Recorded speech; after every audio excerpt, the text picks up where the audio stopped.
Assalamualaikum warahmatullahi wabarakatuh. Perkenalkan, nama saya Aldahani Saptaryani. Di sini saya akan menjawab pertanyaan mid semester komputer masyarakat. Jelaskan pengertian digital literasi. Literasi digital adalah pengetahuan dan kecakapan untuk menggunakan media digital, alat-alat komunikasi, atau jaringan dalam menentukan, mengevaluasi, menggunakan, membuat informasi, dan memanfaatkannya secara sehat, bijak, cerdas, cermat, tepat, patuh hukum dalam rangka membina komunikasi dan interaksi dalam kehidupan sehari-hari. Literasi digital juga merupakan kemampuan menggunakan teknologi informasi dan komunikasi atau TIK untuk mengkomunikasikan informasi dengan kecakapan kognitif dan teknikal. Selanjutnya, peran digital literasi di berbagai bidang, antara lain: 1. Di bidang sekolah.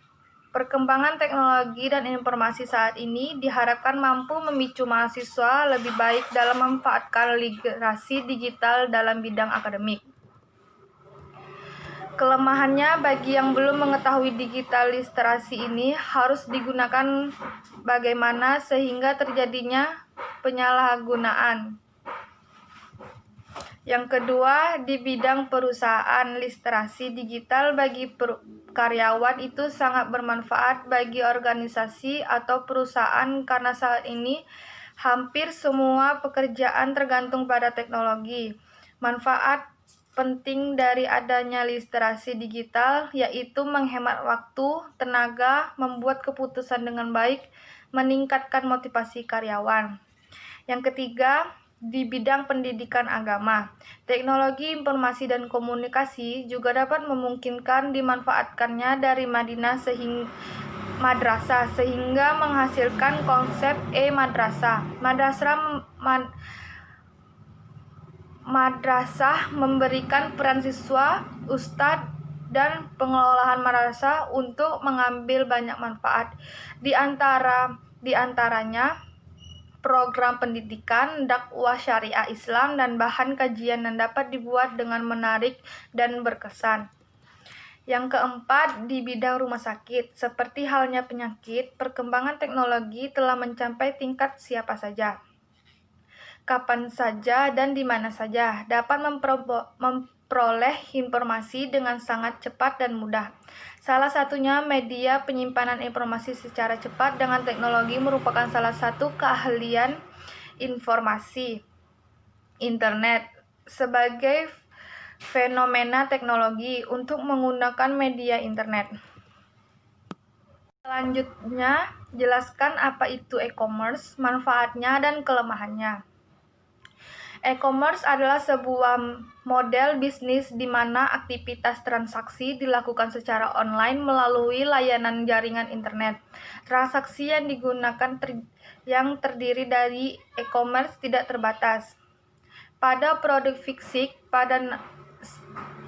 saja, namun juga dapat berbentuk layanan atau jasa dan juga pertukaran informasi. Manfaatnya yaitu mengurangi biaya, jangkauannya sangat luas, bisa diakses kapan saja, pengiriman yang cepat, dan lain-lain. Kelemahannya, dalam setiap bisnis sangatlah dibutuhkan untuk mendorong konsumen melakukan transaksi. Masalah ini bisa ditimbulkan apabila bisnis e-commerce ini adalah sebuah yang baru diluncurkan, sehingga dapat banyak pengalaman dari pembeli yang melakukan transaksi di e-commerce tersebut. Selanjutnya, saya akan menjelaskan apa itu B2B atau business to business, B2C dan beserta contohnya. Business to business adalah jenis e-commerce di mana pelakunya adalah seorang bisnis yang menjual produk dan jasanya kepada bisnis lainnya. Contohnya seperti pegadaian barang kantor, pembelian bahan baku, dan lainnya. Biasanya e-commerce B2B ini memiliki volume transaksi dalam jumlah yang besar. Untuk B2C adalah sebuah upaya bisnis online untuk menjangkau komunikasi konsumen yang merupakan seorang individu, sehingga pelakunya adalah seorang bisnis dan juga pembeli langsung. Contoh dari B2B e-commerce adalah pembelian barang-barang retail dan travel, agen online. Beberapa website di Indonesia yang merupakan e-commerce tipe ini adalah Bineka, Berinika, dan Tiket.com. Jenis e-commerce ini biasa digunakan oleh penjual atau produsen yang serius menjalankan bisnis dan mengalokasikan sumber daya untuk melola situasi sendiri. Untuk C2C e-commerce adalah sebuah jenis e-commerce yang memungkinkan seseorang konsumen untuk saling menjual dengan membuat platform yang sudah disediakan perusahaan e-commerce. Dalam e-commerce C2C, konsumen dapat menawar sendiri produknya dan bergantung kepada platform tersebut untuk proses transaksi sehingga sampai ke tangan pembeli. C2C commerce juga umum dikenal sebagai sebuah marketplace. Beberapa contoh penerapan C2C dalam website di Indonesia adalah Tokopedia, Bukalapak, dan Lamindo. Di sana menjual diperolehkan langsung berjalan barang melalui website yang telah ada. Penjelasan dari saya. Wassalamualaikum warahmatullahi wabarakatuh.